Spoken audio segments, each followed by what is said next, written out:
at the end of it. I think that's a testament to like how well they're vibing together as a team. I mean, so strong. I mean, it's so crazy. The Twisted Minds is really the only team that had 2 different squads, right, qualify here. And at the end of the day, they had to pick, you know, what team do we go with? Do we go with our Brazilian squad? Do we go with our other region? By the way, shout out to those boys out there, man. They really, really crushed it, you know? At the end of the day, they ended up picking the squad with Coops, you know? And I can't blame them because, I mean, when it comes to global events like Maxman mentioned, these guys have been there so many times. They are seasoned. They are ready to go. And it's their time to shine. But at the end of the day, they're going to have a big hill to climb for sure. And speaking of hills to climb, I mean, I feel like if it comes to PMGC, we always have to mention this team. Team Spirit, I have them at one of my teams to watch, and I'll kind of explain why. I feel like we just don't know what kind of team we get out of Kitsune and Co. Sometimes they do extremely well. Sometimes they're a big letdown. Thinking back to PMWC, they've obviously massively leveled up since then with their victory being the champions of EMEA Fall. Yeah. But Max, like, I just really don't know what roster we're going to get. I know the highs they can have, but we also know the lows they can have. And that's the thing that makes it so hard to know how they're going to perform. Look, we know fragging power-wise, like, you got Effect, you got Nomi, you got Matic. You're looking good. Like, you can take on this lobby to some extent, okay? I just want to see, Jason, Hotrix, are we going to see Kitsune make it past the 10-minute mark in these games? If he does, I'm telling you, we're up for success. But no, for real, I think that ever since the addition of Matic, which is weird to say, just rejoin the team now, but I think they could look really good, and I think that they took a really big L at PMWC. If there's any time they're going to wholly rethink their strat when it comes to global events, I think this is going to be the time. So no, day one can be a bit weird, but I do want to see them make it through, maybe through the survival stage. I think top 3 is going to be rough in this group, Jukes. I don't know how you feel about it, but dude, I feel like there's potential there for Team Spirit to go far.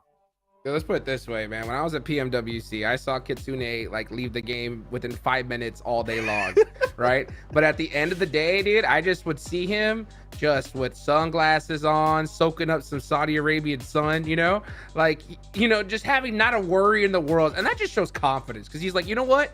I'm going to come back at PMGC, Jason. I think that's what he was thinking the whole time, right? I think there was definitely like a slight rebuilding period for them, obviously bringing in Matic, and obviously before then Kitsune joining the team. And then we also saw Naomi end up leaving.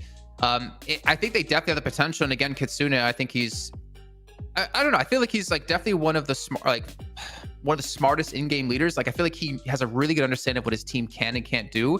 It's just about moving those pieces correctly. But one team here we're going to have to mention, as we can see on the screen, Team Vampire, man. If we're talking about, we have been mean to them quite heavily, I'd say, before PMWC, because they always do well when it comes to international events, at least when it's invitationals, but they suck regionally. They come out as the champions of PMSL SEA Fall, and they performed really well at PMWC. Max, I think we're seeing a completely different Vampire, and I want to support them because they finally start to look good now in all aspects. Yeah, we want to see them be more than just PMWI back-to-back champions, right? I want to see them actually do well out of PMGC. And I think Tony K in particular, Jason, tried to prove you wrong. You're like, Tony K, no, not doing too great locally. And he's like, no, I'm going to be MVP. Sit down, Jason. We're going to make it happen. So yeah, I mean, Vampire, I gotta say, in particular, are playing a lot more aggressive, which is what I like. They're ready to suffocate teams out in the blue. I've watched a few of their games in SEA. They are just a jack of all trades. They are a very by-the-book team, but in a good way. They can play aggressive, they can play passive, wide rotates, quick rotates, edge, center. Their adaptability is second to none. And I feel like in a lobby like this, when you're kind of going in the unknown because you got all these clashes of metas from different regions, Vampire Esports team really could have a magnificent start here on the first day. It's Halloween too. It's Spooky Day. It's Vampire Esports. Let's get it. It's great. I always expect you to come in with a wig today, Max, actually.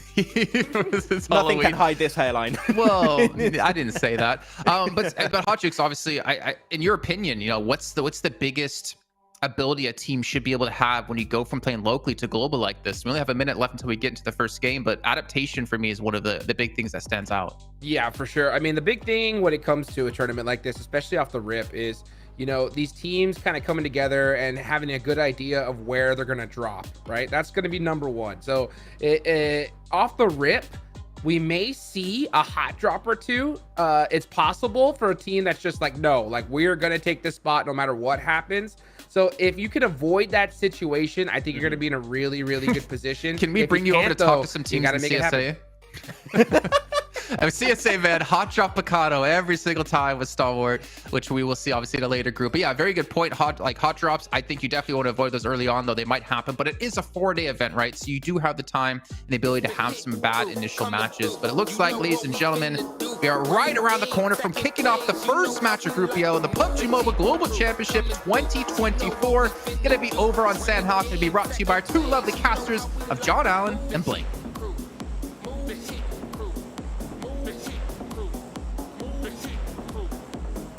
As it is, of course, Sanhok over in the jungle. My name is John. With me is Blank, and it's time to go global. Let's get in.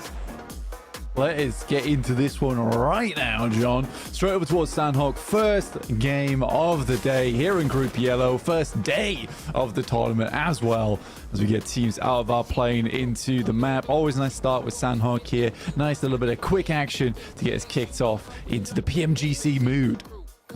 Absolutely. We've had a couple of practice games, a couple of scrims on these matches, so we'll see if teams are going to adjust around it. Over on the south side, maybe Major Pride and Inco going to clash a little bit. They're quite close, but could separate out. Alpha 7 with a little north scout from McGrellin, but that should be folded in nice and quickly. The rest of it seems fairly diplomatic over the rest of this map. Yeah, I think that once you get to a PMGC, I mean, to be honest with you, I think Jason is completely justified in complaining about hot drops because they ain't fun a lot of times. However, once you get towards a PMGC, this is where you really do want to take things to the next level. You want to be able to make sure you're getting positions that you have tried to claim throughout all of your regional basis, right? And a lot of teams will look into that, be like, this team has won out in Picado multiple times. Team Spirit's won out in Boot Camp multiple times. So we'll just leave that to them. And this is what it's all been building up towards realistically. So for these teams, I can't imagine there's going to be too many crazy things going on. A lot of that regional hot dropping was to secure positions for some of the biggest tournaments in the world, like PMWC, EWC, as well as PMGC here right now before we head towards those grand finals, as we said, in London, which was not the closest commute we've had all year, John, is it? It's from the bedroom to the office. Absolutely, yeah. My own commute this morning, total of 10 seconds. Turning on the computer, getting ready, getting locked in. But either way, it's exciting to be here. We didn't even have to pack a suitcase. We are going on towards Twisted Minds over in the north side. A team that the desk touched on quite a lot, and a team that we're very familiar with, having covered the EMEA region, right? This was a team that was built on fragging potential, right? But we saw some real maturations, I think most notably from Doran over the course of EMEA, really settling into a little bit more of a supportive role. But we know that they have such a massive ceiling on their fragging potential. From the north side in Cal, though, with the circle as it sits, it's a little bit of a treacherous journey right now because it did go southwest on this circle shift.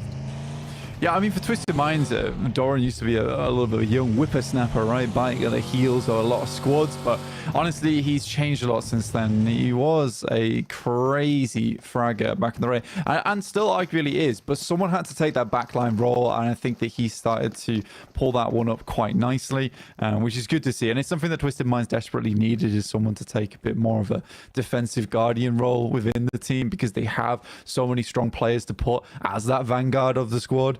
So yeah, it's definitely an interesting one. Taking Cow as well is a smart choice. I think that they've seen firsthand how successful it can be for teams like Brute Force to start up towards Cow and work their way down. A lot of those tap mock wins are built off the back of a Cow drop, but we are heading down towards that southwest side where we do have Miran Sejong as well as RSG alongside with Bro Harame, who are back again for another innings here in a global tournament.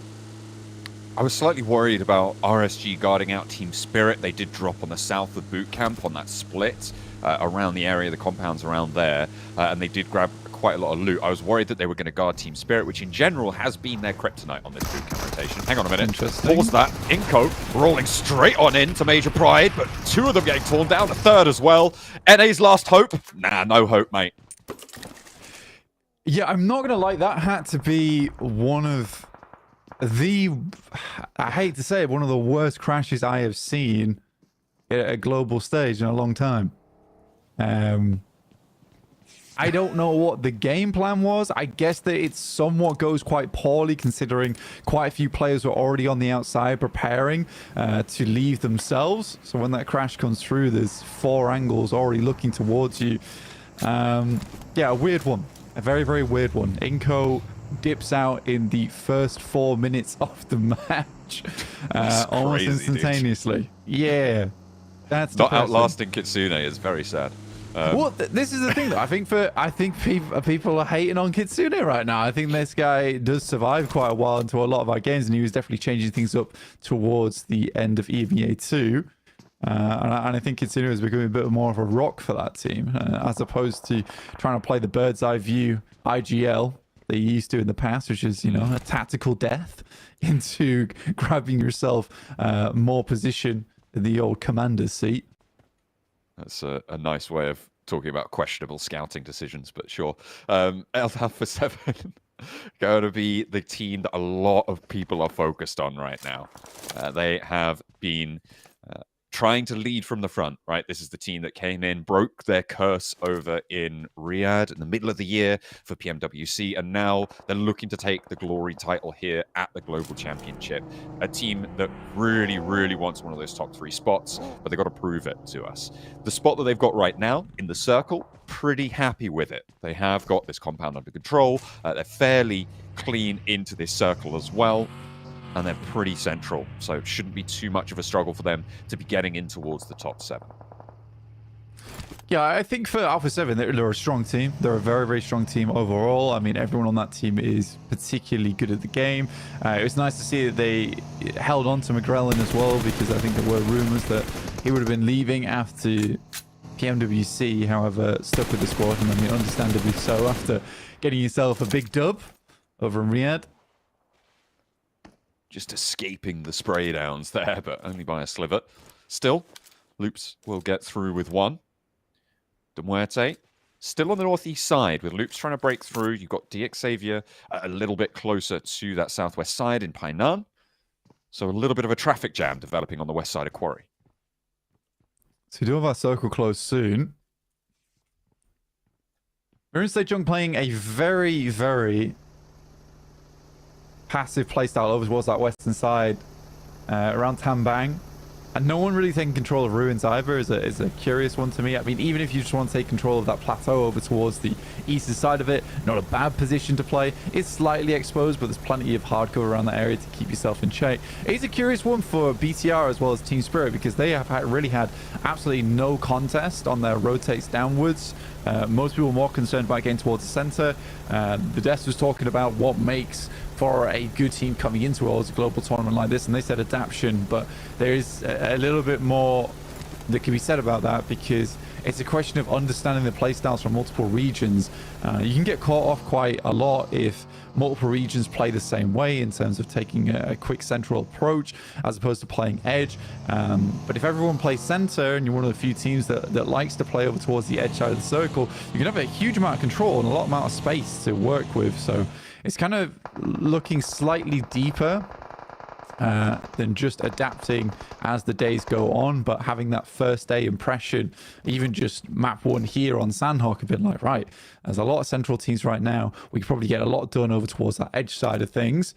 But yeah, it's a bit more split up than I would have expected to start things off. And I think people are being very cautious going into day 1 here of the PMGC group stage. I would agree with you, almost everyone though. Harami Bro, they've tried to hold a 2-2 split on the central island, leaving 2 towards Painan. They've now lost 1 of those and sent the other 2 all the way out west. They've now regrouped slightly after losing a player to DX Xavier. So definitely the team playing with the most risk right now. And it is absolutely coming back to bite them here as Alpha 7 find their south point as well. And they've just lost half of their team in the blink of an eye. So a little bit too bold on that split for my liking for Harame Bro. DX Xavier still the arbiters in Painan, but we saw a couple of players moving in on that south side as well to try and get past that Painan roadblock. Yeah, honestly, I think that's a symptom of the circle, and something that I don't really think Harame Bro was sort of expecting, because I think that some teams do come out of their regions feeling like they're on top of the world. They could take a lot more space than potentially expected, which is fair enough. However, you come towards a tournament like this, you can't really take those 2-2 splits, especially on this circle. Like I was saying, there's a huge amount of compounds available, a lot of positions to play that are fairly safe.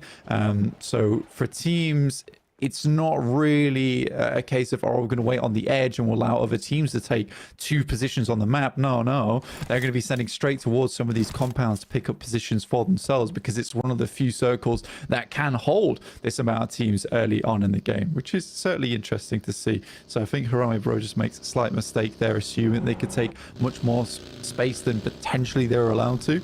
A lot of foliage on our screens here, John. Yeah, so needs a little bit of a trim, that one. I'll get the gardeners on it. We'll send them on through.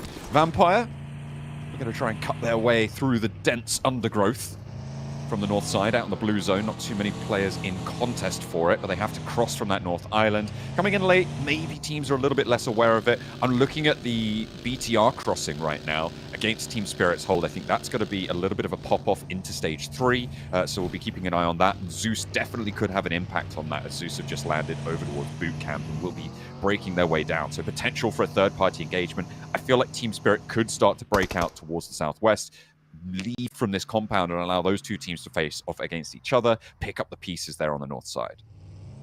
Yeah, it's a curious one for BTR, because I think that what most people do say about them, and what Max has said multiple times, is that their rotates typically are very strong, but they are not fighters, man. They're not fighters. They don't like to take a lot of these engagements too often.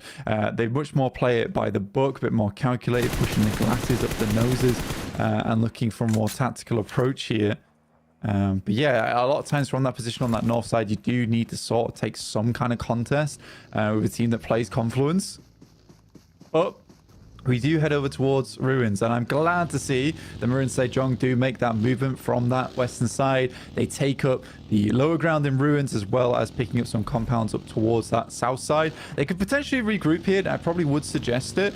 Though what they don't know is that there is multiple teams that have not opted for a north crossing here. A lot of teams have wrapped round towards the east to sort of get away from that, which has given Vampire and BTR arguably a ton of movement to be had in these next couple of circles. And Alpha 7 getting caught off here.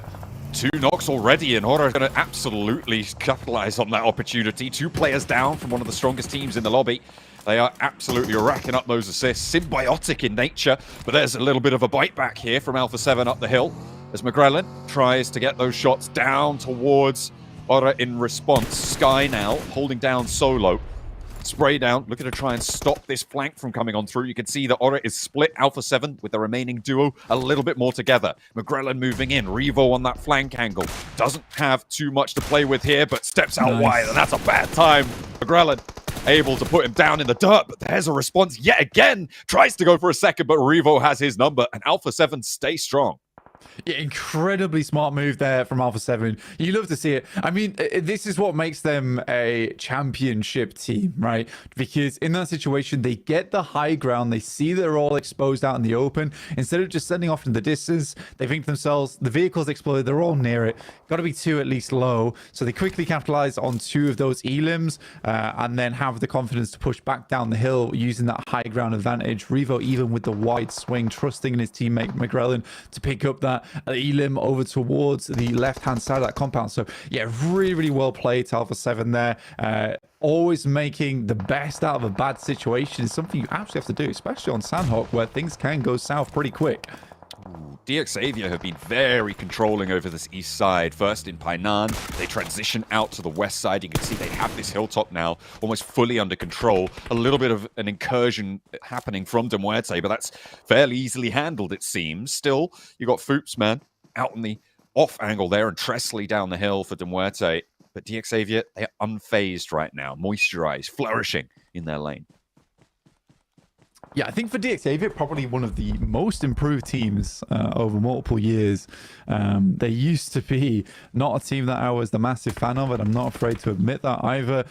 Used to be a lot of circle look that got them towards the end style of these tournaments. But yeah, they have just improved so much. I mean, Levi's extremely good fragger. Paragym, one of the best naders in the world. It's really, really nice to see. I'm so happy to see a team stay together, even throughout the bad times, and just be like, let's let's make this work. And with Adete being moved into the team now, potentially he's going to bring something a little bit extra to the squad as well. Well, is it going to be... Well, my dark horse pick for this group is Zeus. I feel like they've definitely got legs here, coming into this one as almost a full rookie roster, and looking to put on a show here at PMGC. If you can take down Paragin with a taste of his own medicine, the nades could find some impact here, but Darkin gives their position away a little bit, and now DXavier are into another fight. Another attempt to take this hilltop away. But that nade, ooh, just goes a little bit long on Maniac. Paragin now behind the rock has got that backup coming in through. But it's not going to connect with the nade yet again. Hang on, don't take that back. Almost immediately going down. Has to back up, has to go for some healing, but Zeus are being taken down on the off angle. Nothing really they can do about it. Those sprays looking good, but DXavier eating rounds as well as Tresley from Duerte finds the off angle at the back. Yeah, for Zeus, it's going to be a complete reset on this fight, though. And they know they need to get moving. Right side, they're outside of the blue, so they need to get inwards. DXavier, though, it is Lamborghini to look behind over towards Duarte. Tresley just sending those nades over the top, looking to finish off Levi's, who makes a quick crawl out towards the south here. Yeah, very, very well done to Duarte to try and pick up some elims off the back of that one. But again, both teams here, Zeus as well as DXavier, unwilling to go down without a fight, so immediately get their reset on board. And you're right, for Zeus, they are an unbelievable rookie team coming into PMGC. Very, very strong. And I think the best thing about them is they're not afraid to take these engagements. They just really aren't nailing these shots over towards DXavier right now, because they didn't let that get to them, especially in PMSL EMEA. They were like, yes, we are a new team, but we're ready to tango with some of the best. A thorn in the side. Tresley, Duarte, able to do so much damage, draw so much attention from DXavier, and Zeus look to amputate half the roster. An excellent capitalization, a lack of fear, and it's panned out well for them. Two players from Bro up the hill. DXavier now on the back foot against Tresley. And that is looking nasty for them. Hopefully, they're going to be able to push in from the east side, but all eyes on MSJ here in the middle of this map, in this hold-up compound. They have a lot of power here in the middle of this one to control the west, north, and south. Yeah, Mura Sejong's rotation so far been very clean and sort of what I would expect from a squad like them as well. I mean, Korean squads typically in the past have had some very, very darn good rotations. Sometimes the firepower is a little bit lacking on their side, but rotations, they at least have those down to a T. And it was a nice rotate, you know, scouting out ruins and immediately moving up towards this compound. Not always the easiest to hold either, because there is potential of crashes onto at least one side of it, as it is split up by a roadside here. Team Spirit, on the other hand, struggling a little bit as Matic will go down. They pitched up over towards ruins central wise. I think it's a gamble. It's a gamble from Team Spirit, so I don't think they're going to be too unhappy with this game not going their way. They always knew that it was going to be super difficult getting out from ruins in the first place.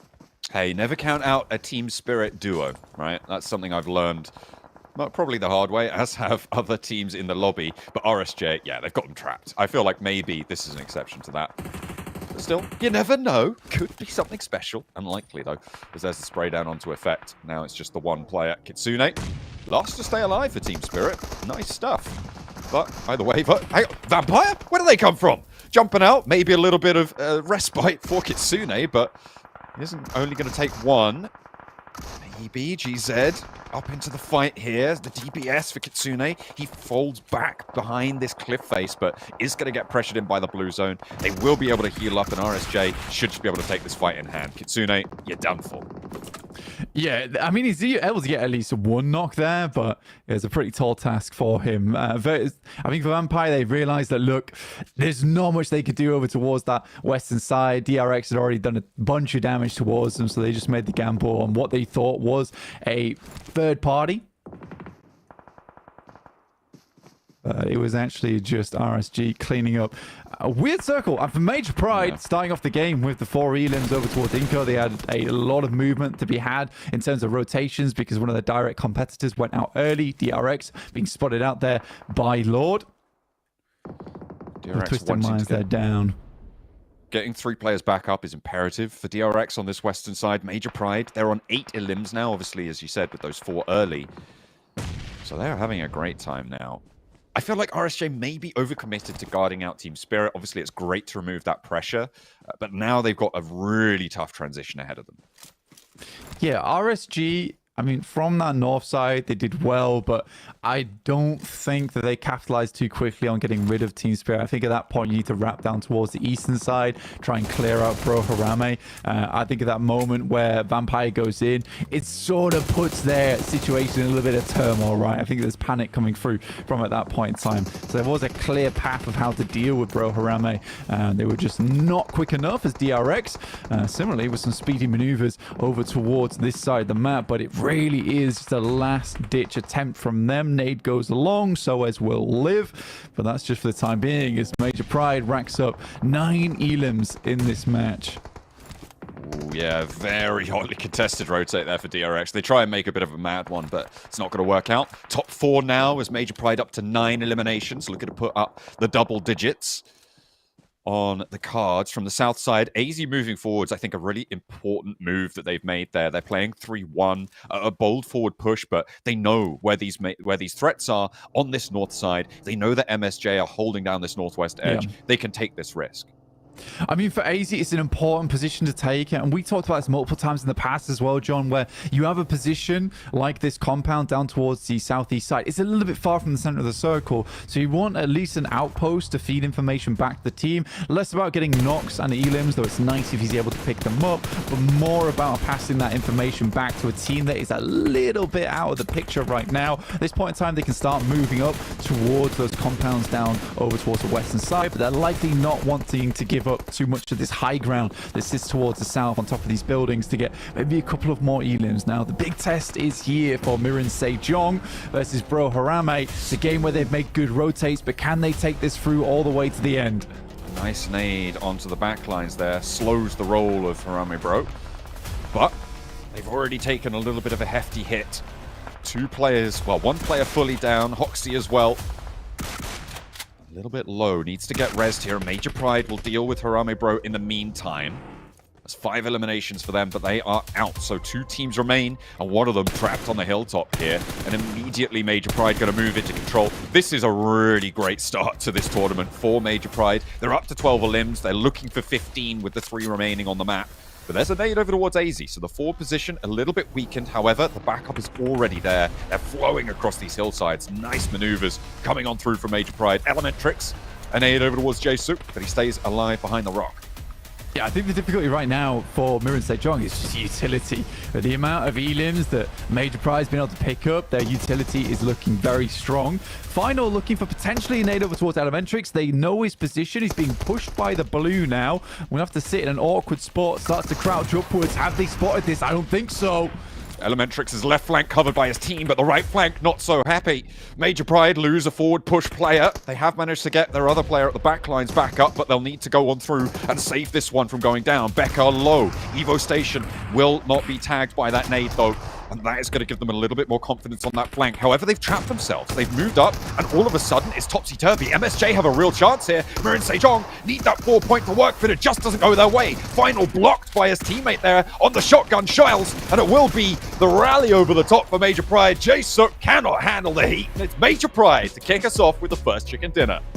I mean, for Major Pride, very well played. I mean, a good movement up towards that northern side to challenge versus Mirin Sejong, especially the circle moved away from. You got to give them credit with the fact that they've basically not had to move too much this game in terms of just moving slightly upwards. And that compound they held for such a long time wasn't in a lot of people's sights until that circle just kept heading down towards that southeast side, John. But yeah, for Mirin Sejong, they get a few unlucky grenades. I actually think that could have completely gone in the opposite direction if Finals nade had done a little bit more damage. It was perfectly cooked, but the angle just wasn't quite right there. And I think at that moment, they realized that they're running on empty. They try and send forward, and Jae-Suk tries to play his backline position, but he's basically of no help. There was so much cover on that eastern side, but very, very well played to Mirin Sejong in terms of rotations, and very well played to Major Pride just in terms of that firepower.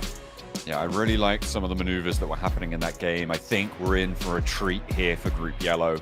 I'm a particular fan of the DX Savior position over in Painan as well. But that is going to close down our first entry to the jungle as we're heading back on over to the desk to break it down and set us up for the next one.